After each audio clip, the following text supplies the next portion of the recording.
Bonjour et bienvenue à cet atelier formatif. Moi, je me présente, je suis Guylaine Dupuis, conseillère cadre à la direction de soins infirmiers, chargée de projet pour la prescription infirmière ici au CIUS Centre-Sud de l'île de Montréal. Alors aujourd'hui, on vous offre un atelier formatif avec nos experts que je vais pouvoir vous présenter plus en détail tout à l'heure. Je vais juste vous expliquer un petit peu le déroulement de l'activité. Alors, vous allez avoir une première partie avec Dr Gervais, intervention brève en cessation tabagique, et ensuite avec Florence Maheu-Dubuc pour les activités reliées davantage à la prescription infirmière. Madame Florence Maheu-Dubuc, qui est détentrice d'une maîtrise en soutien conseil, expertise conseil de l'Université de Montréal et qui actuellement est en développement d'une deuxième maîtrise en santé publique. Elle est avec nous depuis quelques années déjà à la direction des soins infirmiers. Elle a été impliquée dans plusieurs projets, mais relativement à la prescription infirmière, elle a été très active.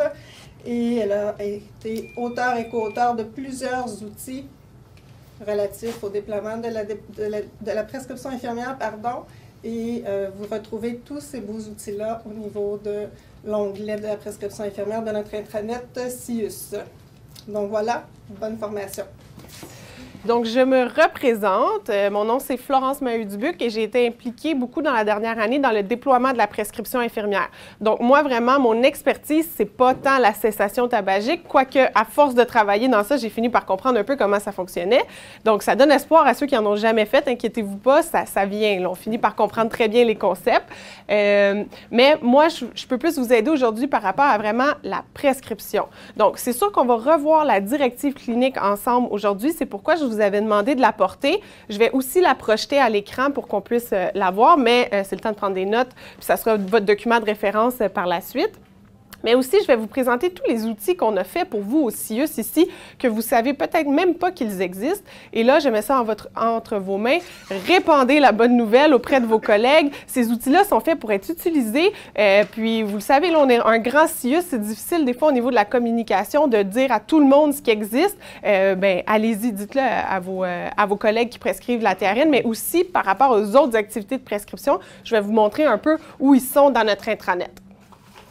Évidemment, mon adresse courriel est ici, mais je vais vous demander d'adresser vos questions à l'adresse de prescription.infirmière.ccs.mtl@sss.gouv.qc.ca que vous avez à la fin de votre présentation.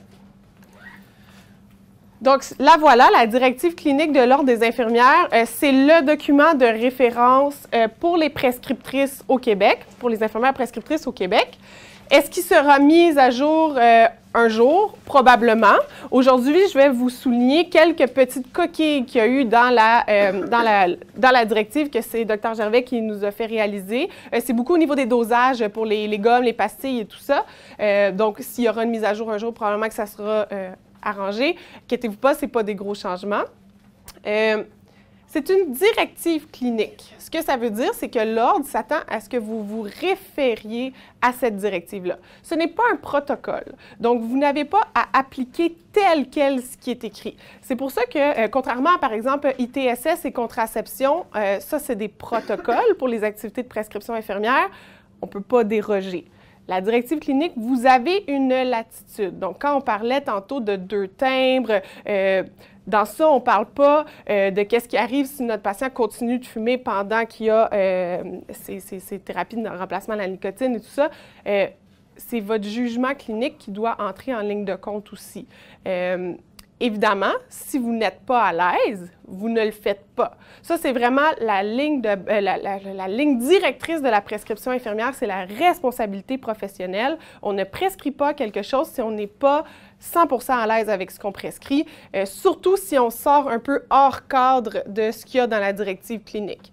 C'est pourquoi il faut collaborer avec des médecins collaborateurs, si on veut, donc des médecins avec qui on travaille ou des infirmières praticiennes ou d'autres collègues infirmières qui l'ont fait souvent ou des conseillères à la direction des soins infirmiers. Il faut bien s'entourer. Puis, un coup qu'on est très à l'aise, là, go, on peut y aller et on peut le prescrire de manière autonome. Donc, voilà. Où on trouve la directive? Bien, on la trouve super facilement sur Google. Ça, c'est pas compliqué. Sur le site de l'Ordre, elle est là sans problème. Mais nous, on a quand même voulu vous faciliter la tâche et on a mis tous les outils de prescription infirmière à un seul endroit sur Intranet. Je vous ai mis ici, désolé l'anglicisme, le screenshot là, dans votre PowerPoint. Mais je vais y aller vous montrer comment on y accède. Donc, on est sur Intranet SIUS. On va aller à Contenu et outils cliniques et à Prescription infirmière ici.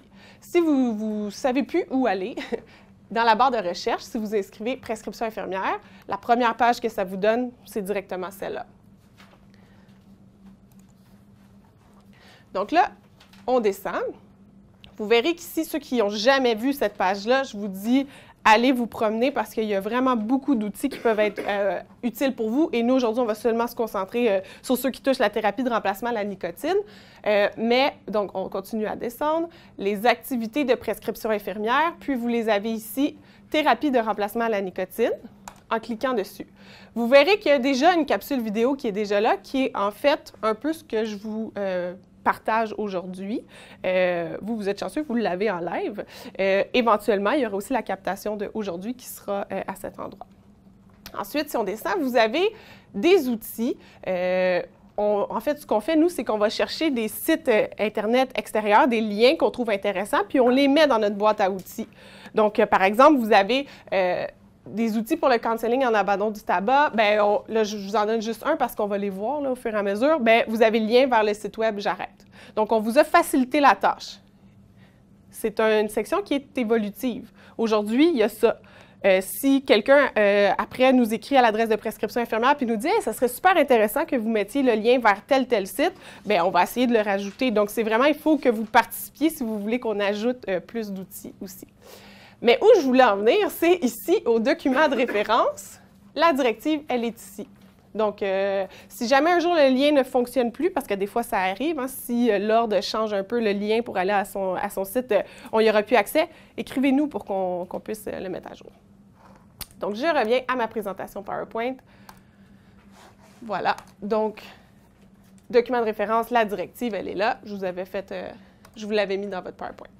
Donc, Dr. Gervais nous a parlé un petit peu tantôt de M. Laflamme. Eh bien, le voici, le voilà. M. Laflamme qui a 62 ans, qui fume 25 cigarettes par jour depuis 50 ans. Ça, je ne me souviens pas qu'on avait dit là, depuis plusieurs années. Donc, je vais vous la lire. M. Laflamme a tenté de cesser de fumer sans aide à plusieurs reprises, mais dit ne jamais avoir passé plus de 24 heures sans fumer depuis qu'il a commencé de fumer à 12 ans. Donc, oui, ça fait 50 ans qu'il fume.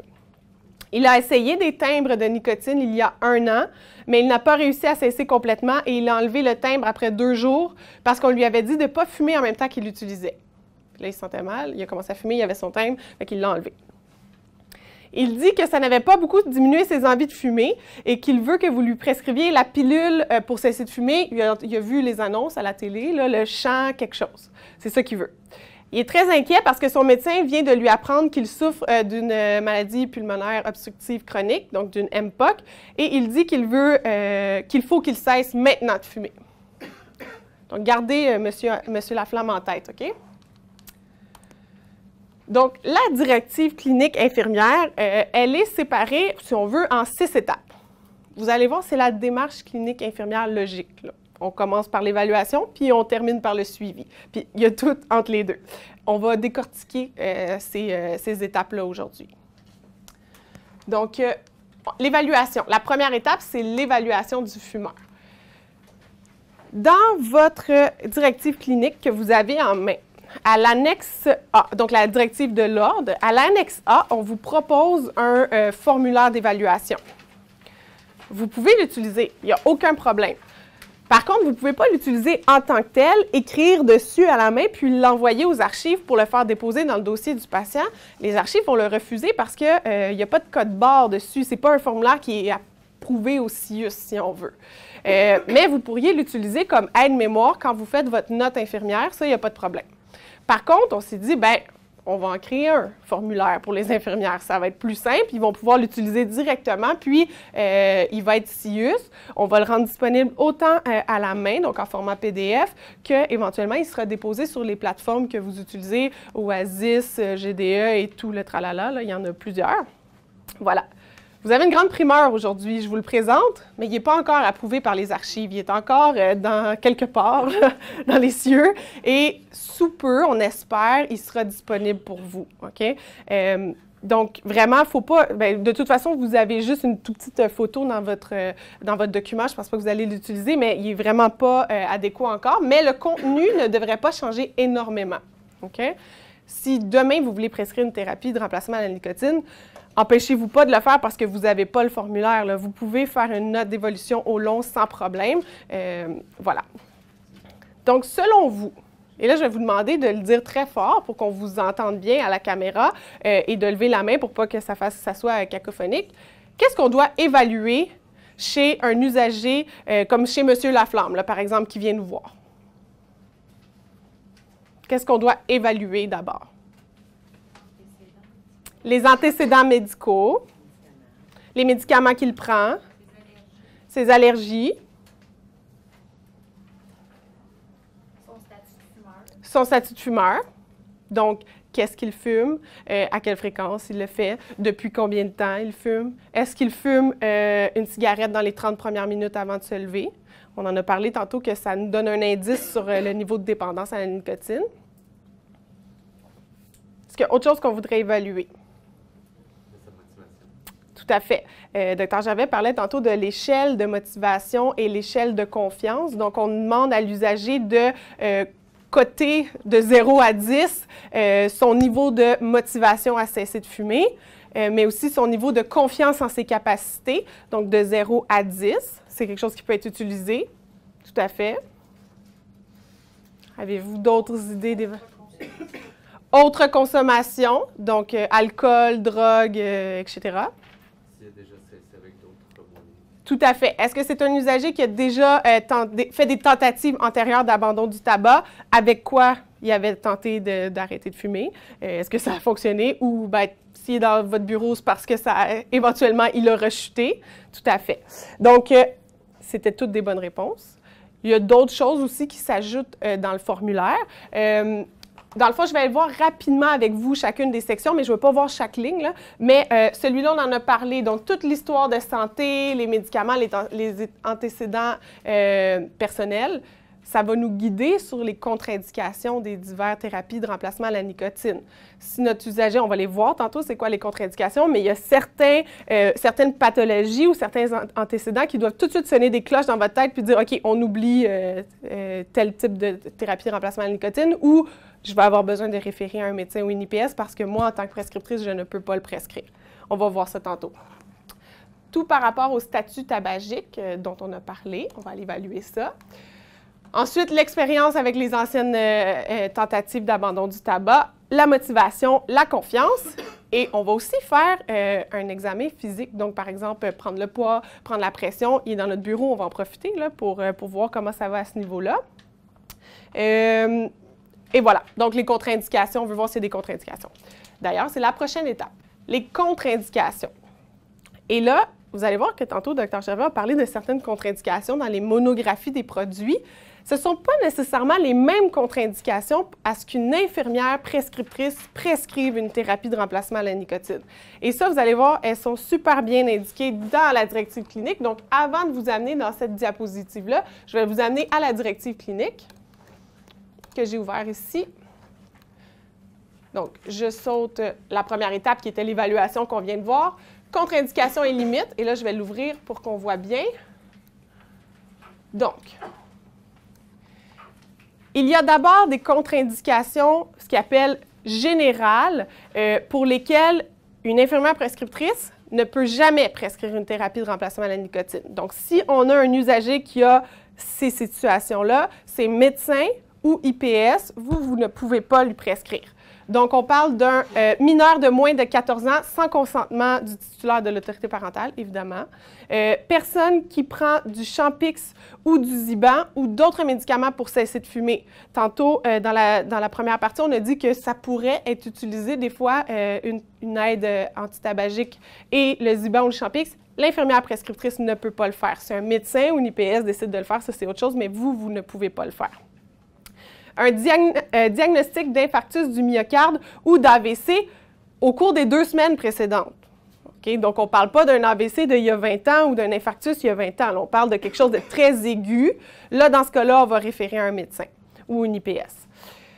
Même chose, angine, on parle d'angine instable, sévère ou évolutive. Pas quelqu'un qui fait de l'angine depuis très longtemps, c'est contrôlé, ça va, il n'y a pas de problème. Même chose avec arythmie, on parle d'un diagnostic d'arythmie sévère, donc la tachycardie ventriculaire, fibrillation auriculaire à réponse rapide. Ou évidemment une allergie ou une hypersensibilité aux produits des thérapies de remplacement à la nicotine. Donc si on a ça, médecin ou IPS. Ça ne vous empêche pas de quand même faire le counseling tabagique, de répondre aux questions, de faire de l'enseignement, là. Pas du tout, c'est juste que vous ne pouvez pas prescrire un produit. Ça va à date? OK. Après, on a certains produits que c'est, vous allez comprendre tout de suite, c'est des contre-indications spécifiques. Donc, si la personne, on en a parlé tantôt, a une maladie cutanée généralisée, on ne va pas aller mettre un timbre sur les lésions, évidemment. Allergie au diachylon, même chose. Quoi qu'on peut l'essayer, et des fois, si quelqu'un a fait une réaction, je ne veux pas dire n'importe quoi, c'est Nicoderme et Abitrol. Hein. S'il a fait ça, c'est les deux types de timbres qui existent ici. S'il a fait une réaction au Nicoderme, on peut essayer l'autre type de timbre. Des fois, c'est juste ce qu'il y a dans la composition de la colle. Mais là, si les deux timbres, il a fait une réaction, malheureusement, on abandonne le projet puis on va vers une autre formulation. Puis celui-là, je vais passer assez vite parce qu'on en a déjà parlé, mais maladie bucco-dentaire sévère ou hypersensibilité au menthol, on ne va pas prendre les produits comme la gomme, la pastille, puis le menthol, l'inhalateur, vaporisateur, parce que tout simplement, ça va brûler. Ça ne serait même pas agréable, la personne n'aura pas envie de les utiliser.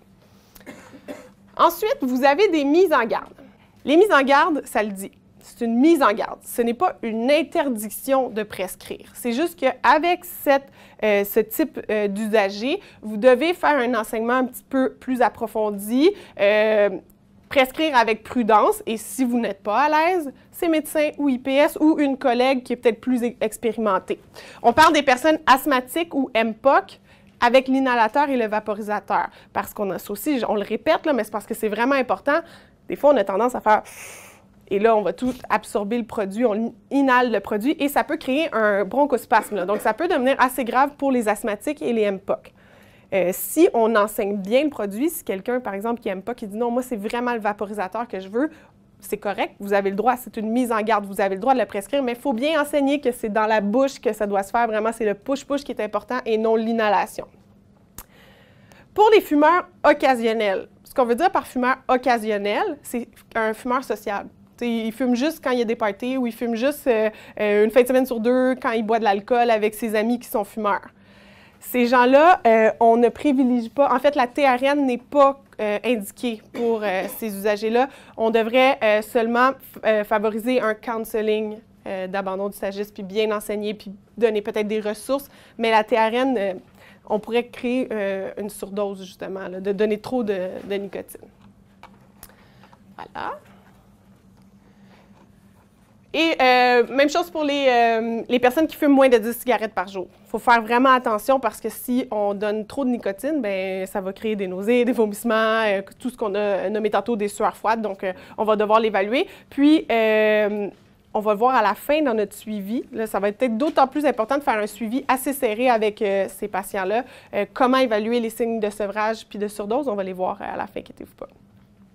Ici, je vais pas en parler parce que je pense que Dr. Gervais en avait bien parlé dans sa présentation, puis dans la question qui a été posée aussi. Vous avez le droit de prescrire aux femmes enceintes et qui allaitent et aux mineurs, donc aux adolescents là, jusqu'à 18 ans, là, mineurs. Il n'y a pas de problème. Par contre, il faut que vous vous sentiez à l'aise. C'est des populations qui sont peut-être un petit peu plus difficiles au début. Si vous n'êtes pas à l'aise, médecins, IPS, et au pire, faites-le en collaboration avec eux si c'est possible pour vous, là, selon où vous travaillez, au lieu de juste référer au médecin puis de pas du tout avoir le suivi de ce qui s'est passé. Peut-être avoir une discussion avec le médecin. Qu'est-ce que vous lui avez prescrit finalement? OK, la prochaine fois, si j'ai le même cas, qu'est-ce que je fais? Ça va vous permettre de développer vos connaissances. Mais vous avez le droit de leur prescrire si vous voulez. Ce n'est pas interdit. Et voilà. Donc, c'est tout pour les contre-indications. Si on revient à ma présentation PowerPoint, donc, si vous avez une contre-indication générale, les premières qu'on a vues, on réfère au médecin ou à l'IPS. Si on a une contre-indication spécifique, donc quelqu'un qui fait beaucoup d'eczéma ou de psoriasis, par exemple, bien, on évite le produit qui est visé, évidemment. Les mises en garde, même chose, si on a un MPOC ou un asthmatique, bien, on va éviter le vaporisateur ou l'inhalateur et on va faire de l'enseignement. Puis pour les précautions, donc femmes enceintes, mineures, on va prescrire avec diligence et prudence. Et en cas de doute, on réfère. On n'est jamais obligé de prescrire. Ce n'est pas parce que vous portez le chapeau de prescriptrice que vous êtes obligé de le faire. On le fait quand on se sent à l'aise de le faire. Mais ce qui est important, c'est de référer à la bonne personne. OK, l'étape 3, ça va être d'offrir le counseling tabagique à tous vos usagers fumeurs, à toutes les visites. Donc, si la personne vient pour une autre raison, on peut tout de même lui demander bon, bien, je vois que vous fumez. Souvent, on pose la question dans n'importe quelle évaluation, est-ce que vous fumez la cigarette? Oui. Est-ce que vous avez l'intention d'arrêter? On peut aborder ça avec eux. Comme on a vu tantôt, si ce n'est pas du tout dans leurs intentions d'arrêter de fumer, bien, il y a des interventions qu'on peut faire par rapport à ça. Puis sinon, on peut offrir le counseling tabagique. Puis peut-être que ça ira jusqu'à une prescription d'une TRN, peut-être pas aujourd'hui, peut-être la prochaine fois. Mais ça, c'est quelque chose qu'on se doit de faire. Pour vous aider par rapport au counseling antitabagique, le meilleur outil que j'ai trouvé, c'est le document que l'Ordre des infirmières avait fait. Il est assez vieux, je pense que c'est 2006 ou 2009, mais je l'ai regardé, puis honnêtement, je trouve qu'il est quand même très à jour encore, puis c'est beaucoup de l'entretien motivationnel, là, ça n'a pas énormément changé, là, les grands concepts. Est-ce qu'il y en aura un plus à jour éventuellement, peut-être? Mais je trouve vraiment que c'est un bon outil, ça vaut la peine d'aller le lire. Ça va vous donner plus d'outils pour accompagner quelqu'un qui veut arrêter de fumer. Donc, donner des arguments, aller poser les bonnes questions, puis bien l'accompagner. Ça, il est dans la boîte à outils sur la page de prescription infirmière. Vous l'avez, c'est écrit « Document de l'ordre pour le counseling en abandon du tabac ». Vous pouvez y accéder directement comme ça ou évidemment par Google, comme toujours. On réfère toujours vers les ressources, donc le site web J'arrête, la ligne J'arrête, ça pourrait être d'autres ressources aussi, là, mais c'est ceux-là les plus populaires. Sont écrites dans votre directive clinique de l'ordre à la fin. Là, vous les avez, toutes les ressources qui existent ici au Québec. Et là, on a un usager, là, M. Laflamme, là, il est prêt. Là. Il dit « Oui, moi, je veux me faire prescrire ça aujourd'hui. Ma motivation, elle est haute. J'ai bonne confiance en mes capacités. Donc, go, on prescrit la TRN. » Comment on choisit la thérapie? À main levée, est-ce qu'il y en a ici qui ont déjà utilisé leur droit de prescrire pour prescrire la TRN? OK, donc on a quelques personnes. OK. On va guider le choix de notre thérapie selon l'évaluation qu'on a faite des besoins, puis du statut tabagique, puis des envies de fumer si la personne fume le matin. Mais pour vous orienter, dans la directive clinique, vous avez la directive clinique de l'Ordre, vous avez des choix que l'Ordre a établis.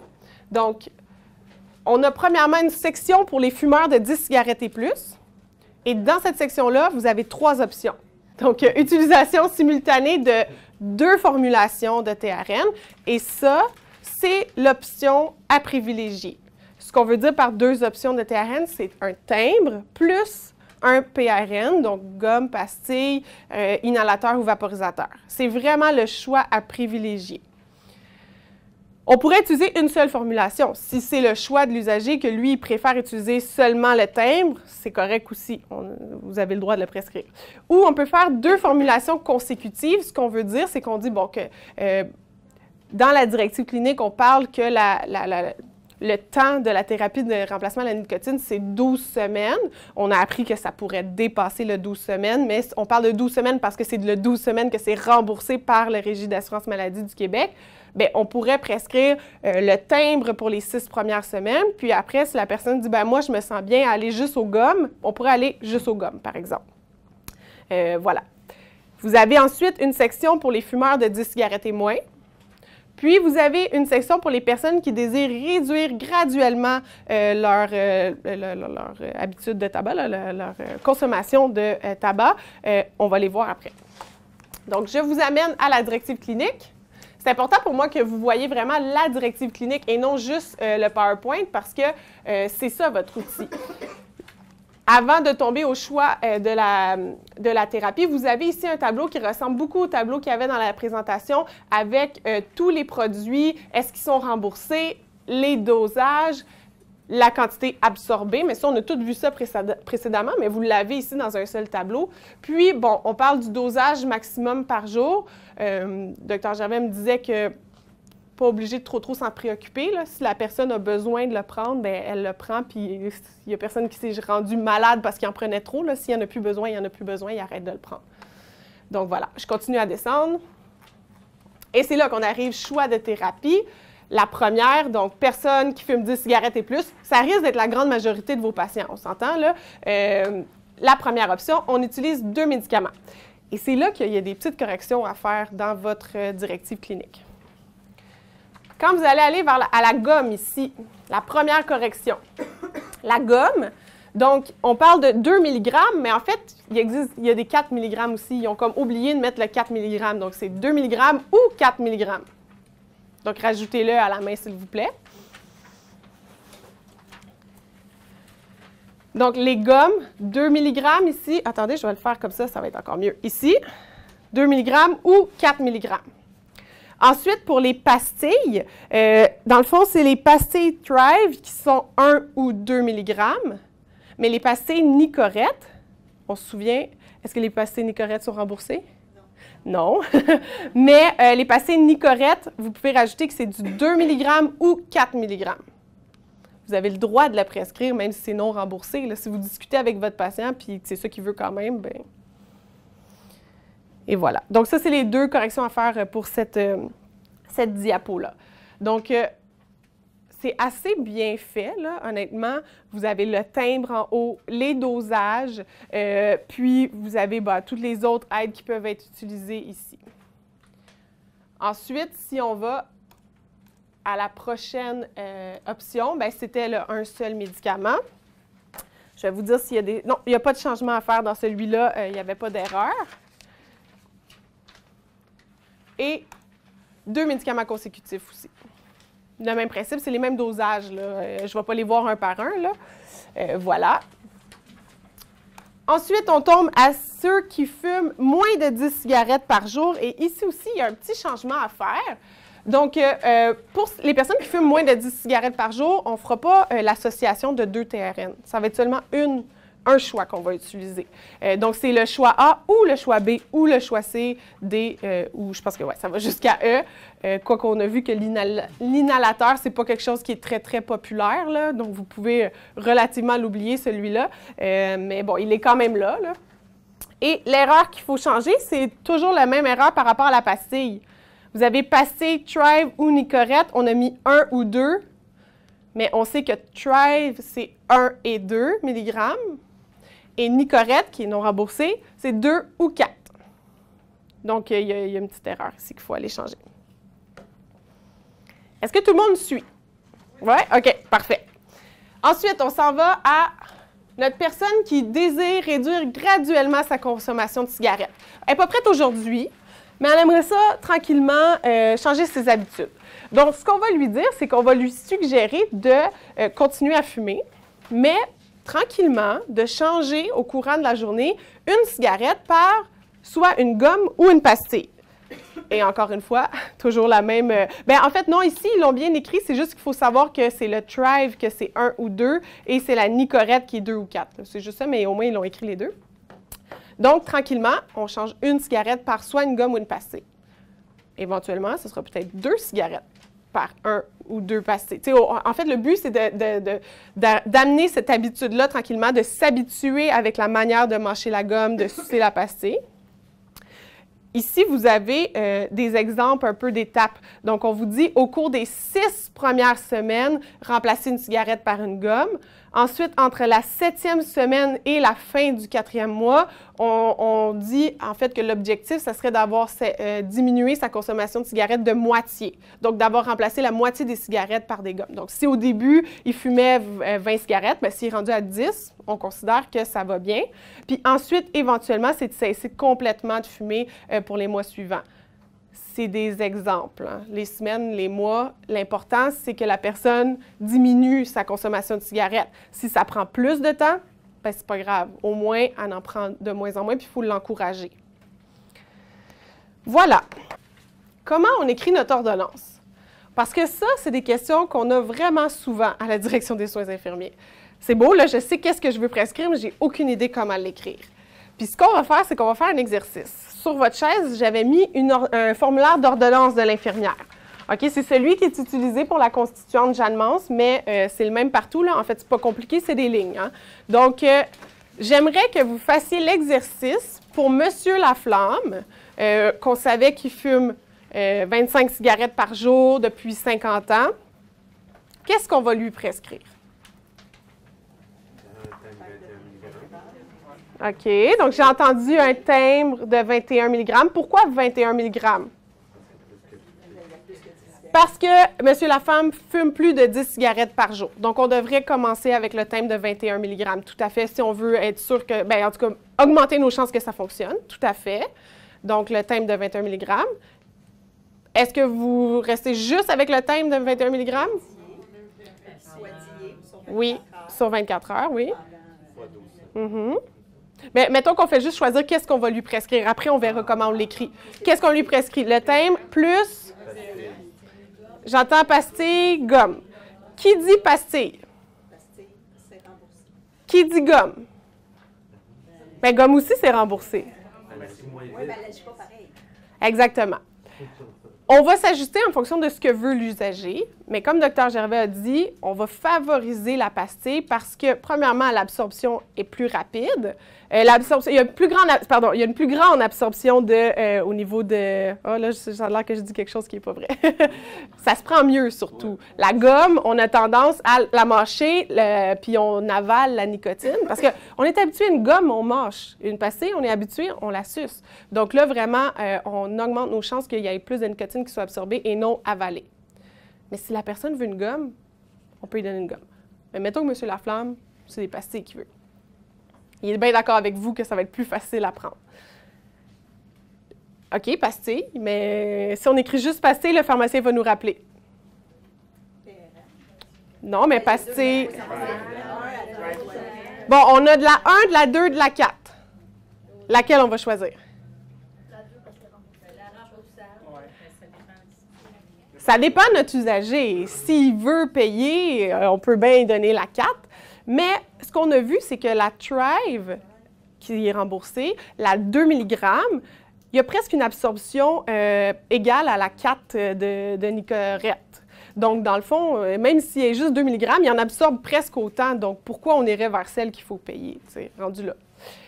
Donc, timbre de 21 mg plus la pastille 2 mg Thrive, PRN. Ça va? Faites donc l'exercice d'essayer de l'écrire pour le fun, puis moi, je vais vous ouvrir, dans le fond, comme un exemple d'ordonnance qu'on pourrait avoir.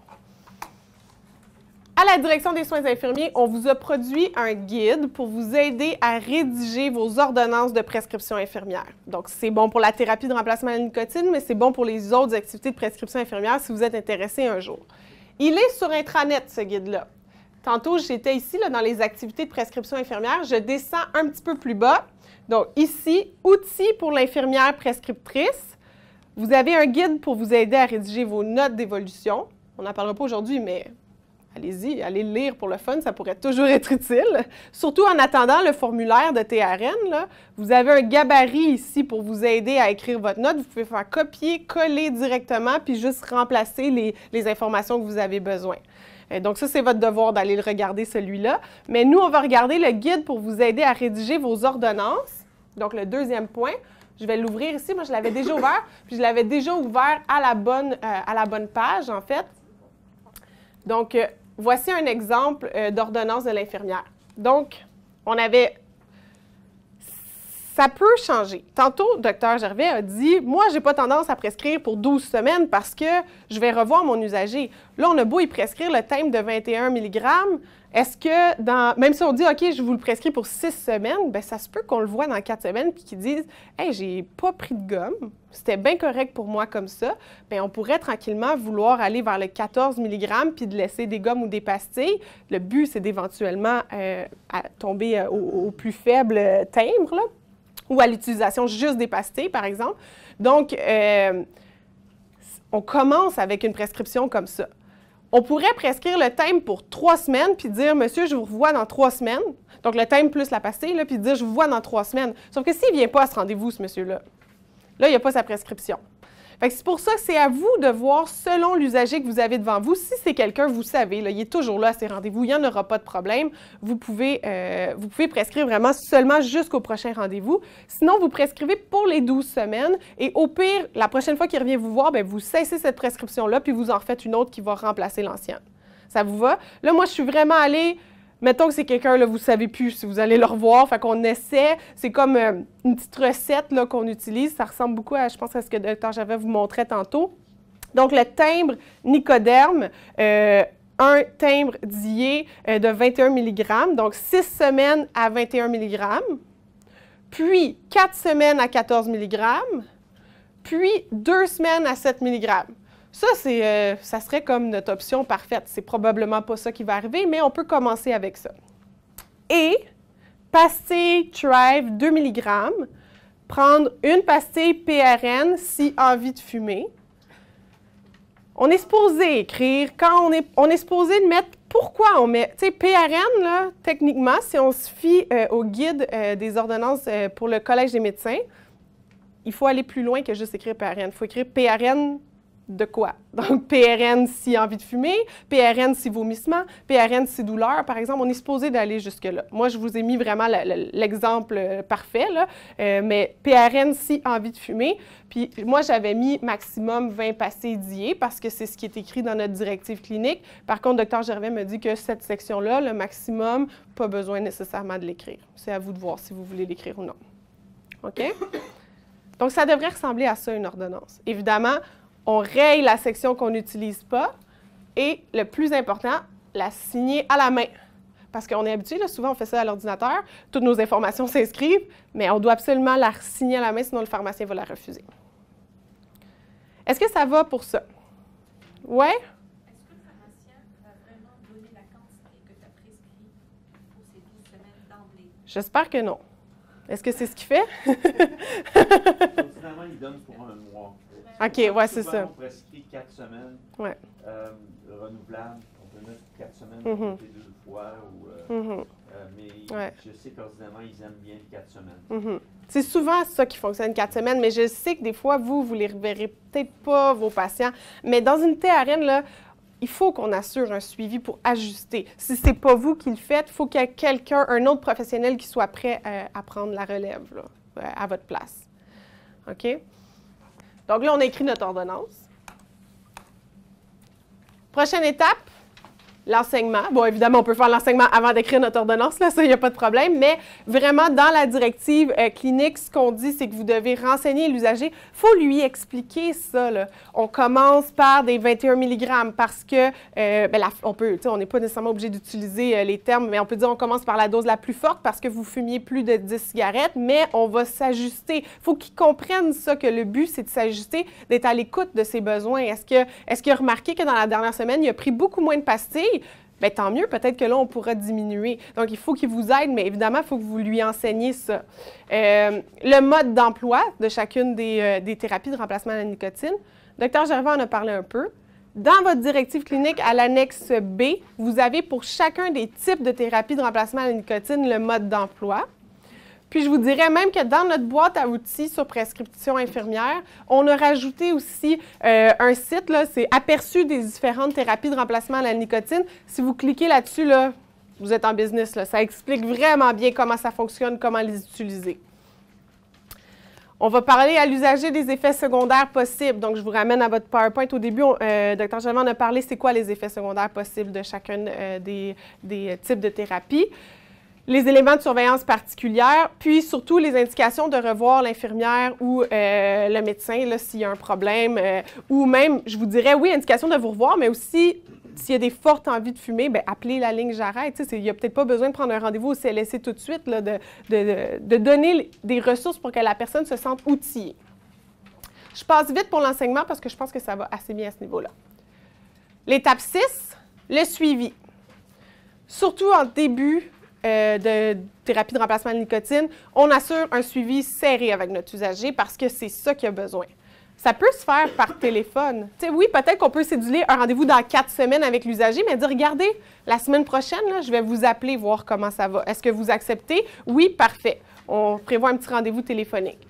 Puis nous, on vous a fait même chose, ce formulaire est présentement dans le néant, mais un jour, il sera papier, il existera pour vrai pour le suivi infirmier, parce que, bon, on ne s'attend pas à ce que vous réutilisiez le formulaire du début qui demandait tous les antécédents et tout ça. Là, vous n'avez pas besoin de réévaluer ça. Par contre, on va vouloir voir, est-ce que, bon, premièrement, est-ce que la personne, comment ça se passe? Donc, c'est son impression. L'objectif qu'elle s'était visé, est-ce qu'elle a réussi à l'obtenir? Est-ce qu'elle a fumé depuis la dernière consultation? Monsieur Laflamme, là, on lui a prescrit le thym plus les pastilles. Vous l'appelez une semaine plus tard, puis il vous dit « Ah, j'ai fumé. » Qu'est-ce qu'on va lui dire? Qu'est-ce qui s'est passé? Comment il utilisé? Ouais.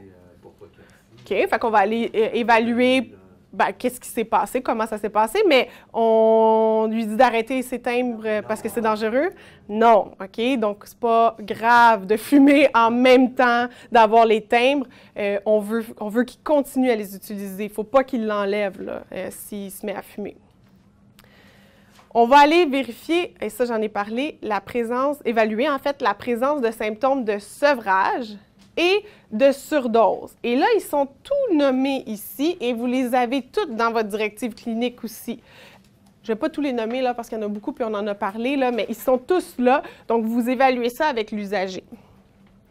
Qu'est-ce qu'on fait si on a des symptômes de sevrage? Qu'est-ce que... Oui, la personne, là, elle vous dit, ah, moi, là, j'ai tout le temps envie de fumer, j'ai de la misère à me concentrer, j'ai tout le temps faim, j'ai l'impression que j'ai pris du poids. C'est ça. Si on est déjà à notre dose maximum, comme notre monsieur Laflamme, on ne peut pas y donner plus, là. On va voir s'il l'utilise bien, justement. Est-ce qu'il met le timbre? Est-ce qu'il le garde pendant 24 heures, tout ça? Est-ce qu'il suce bien les pastilles? Ou s'il prend de la gomme, est-ce que c'est parce qu'il la mange puis il finit par l'acheter? On va évaluer ça. Qu'est-ce qu'on fait si ça ne marche toujours pas? Il y a encore besoin de fumer, là, ça n'a pas de bon sens, puis vous êtes à votre maximum de...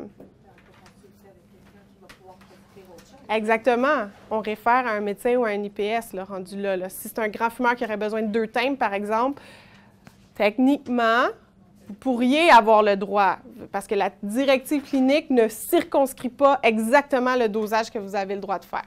Mais je vous recommande fortement de référer à un médecin ou un IPS pour ça. OK?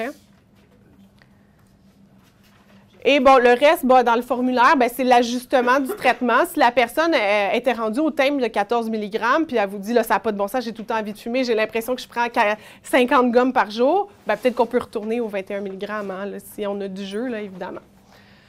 Donc, voilà, le temps avance. Ici, j'ai pris, c'est les outils qu'on a sur la page de prescription infirmière. Donc, le site web J'arrête, le document de l'OIQ pour le counseling en abandon du tabac. Vous avez d'autres outils qui sont ici pour vous. Et les produits de TRN, quand je vous parlais de les modes d'emploi, comment les utiliser, là, ce site-là ici, aperçu des différents produits de TRN, est vraiment très intéressant. Puis, ça vous parle de la couverture de remboursement de la RAMQ aussi, si vous voulez aller lire un petit peu plus à ce sujet-là. Ou même, vous pourriez... Ça, c'est tous des sites Internet qui sont accessibles pour les usagers aussi. Là. On peut les renvoyer vers ces sites-là s'ils sont intéressés. Et voilà. Donc, pour toute question, prescription infirmière, l'adresse dédiée. Si vous l'oubliez, dans la page intranet, elle est là. Je pense qu'elle revient à peu près 8 fois dans la page, donc vous devriez être correct pour le trouver. Donc, message clé. Un petit wrap-up. Les interventions qui utilisent une combinaison de différentes aides antitabagiques et qui comprennent du soutien comportemental sont plus efficientes. On a dit ça au début, donc ce n'est pas juste de prescrire, mais c'est d'accompagner la personne aussi. On peut avoir dans notre bureau des fumeurs qui veulent arrêter complètement de fumer de façon abrupte, mais on peut en avoir qui veulent réduire la consommation de fumée, que la date soit déterminée d'avance ou non. Ou ils peuvent désirer de cesser, ou ils peuvent ne pas vouloir ni réduire ni cesser de leur consommation. On doit s'adapter à leurs besoins. Et les personnes qui n'ont pas l'intention immédiate de cesser de fumer, mais qui veulent réduire progressivement leur consommation de tabac, peuvent arriver à cesser complètement de fumer en utilisant une combinaison de différentes formulations de TRN ou le Champix. Varenicline, c'est Champix ou Ziban? Oui, c'est ça. J'ai eu un doute. Le Champix pour réduire leur consommation. Évidemment, Champix et Ziban, on réfère au médecin ou à l'IPS, mais je trouve bien qu'on a eu aujourd'hui un petit peu plus de documentation à ce niveau-là, un petit peu plus d'informations, parce que vous êtes peut-être plus en mesure aujourd'hui d'expliquer aux patients la différence entre les deux, puis ce que vous pouvez leur offrir, versus sinon, il faut référer à un médecin. C'est eux maintenant qui ont le choix à ce niveau-là. Voilà. Donc, je vous remercie beaucoup de votre collaboration. Si vous avez des questions, là, je sais qu'il est rendu 3h30, là, on est rendu à la fin de la présentation, mais ça va me faire plaisir de répondre. Est-ce qu'il y en a qui ont des questions qu'ils veulent partager à tout le monde? C'est juste par rapport au cauchemar des personnes. Oui. Oui. Donc, quelqu'un qui fait des cauchemars, ça, c'est le timbre, OK, qui peut causer ça. Ce qu'on peut faire, c'est lui demander, lui prescrire tout de même le timbre, mais de lui dire de le retirer au moment où il se couche pour voir si ça va mieux, puis il en remet un nouveau le matin. Au lieu de garder 24 heures, bien, il va le garder juste le temps qu'il est éveillé. On peut essayer ça. Mais il n'y a pas une compensation pour pas qu'il ait de mort de nicotine en fait. Bien, en fait, habituellement, les gens ne fument pas la nuit non plus, à part s'ils se réveillent, mais ils pourraient se réveiller puis prendre une pastille au lieu de prendre sa gomme qu'ils prenaient, par exemple. OK? Oui? Écoute, moi, j'ai le médecin qui m'a dit au patient de tout prendre ces 12 semaines. Oui. Non, parce que s'il arrête à un moment donné, les 12 semaines qui sont payées, Ouais. il va falloir qu'il recommence à payer. OK. Il faut qu'on vous explique quelque chose. On dit que la thérapie de remplacement à la nicotine est remboursée pour 12 semaines. On parle d'un 12 semaines consécutif par année.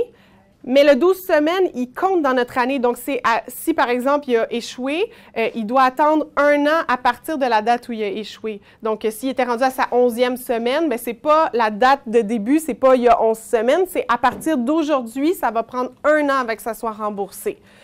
Si les gens veulent accumuler leur gomme pendant ce temps-là pour les continuer, ils peuvent le faire s'ils veulent, là, mais ça, c'est la personne là, qui choisit de le faire ou non. Oui? Pour les pastilles, la gomme ou ça, parce qu'on prescrit ça, PRN, Oui. si on dit fumer, puis maximum, Oui.